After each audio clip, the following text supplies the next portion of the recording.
This is all sounding altogether too much like hard work.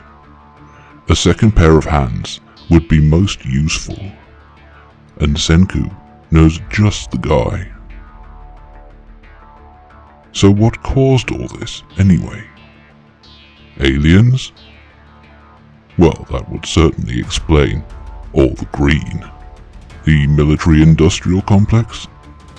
Nah, that's only for turning money into rust. Viruses, maybe? Whatever it was, it affected specifically only humans and swallows. An African or European swallow? And why'd he wake up? He puts it all together and figures it's something to do with the cave. Nitric acid. It works. But only on him. Why? There's a most charming parallel. A year apart, they're both desperate to wake each other up. Neither can do without the other. And what do you know? Senku is back in the game. His mortal wound is healed. It's good to have you back, bro. The depetrification! It's a lifesaver in a time without doctors! It's Dr. Stone! Senku's been thinking. He's got a big plan already. Now he knows how to wake people up. Tsukasa will be building an empire. An imperium, if you will. Taiju and Yuzuria are to infiltrate it. Senku will find whoever made the smoke signals. Before they part, Yuzuria gives Senku a science flag she made him. Tsukasa gets stalked by this cute elf lady. Being the God Emperor though, he is most proficient at blessed melee combat, and will be taking no guff from no Eldar. He quickly figures out, from how she describes things, that she wasn't awakened from petrification. She's a native to this era.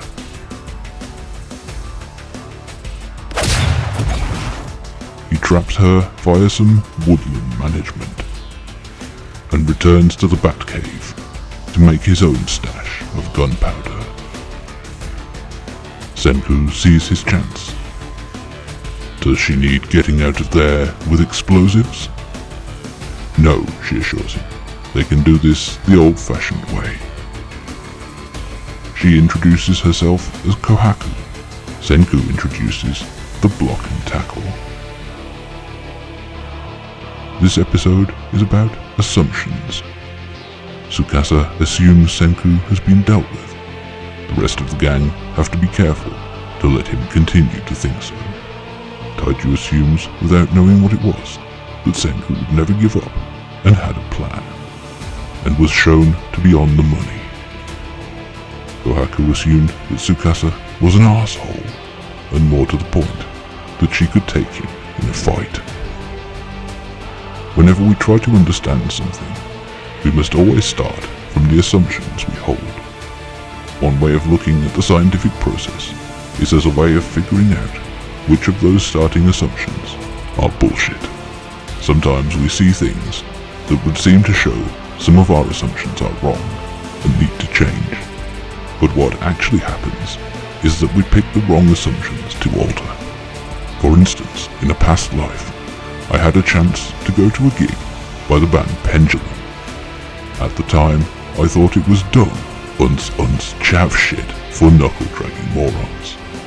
Later, I realized I was right about their music, but wrong that it wasn't for me. That shit rocks. I assume that if you're still watching by this point, you're digging this channel. Slap the subscribe button and get a little more evil in your life. Yeah, ha ha ha ha.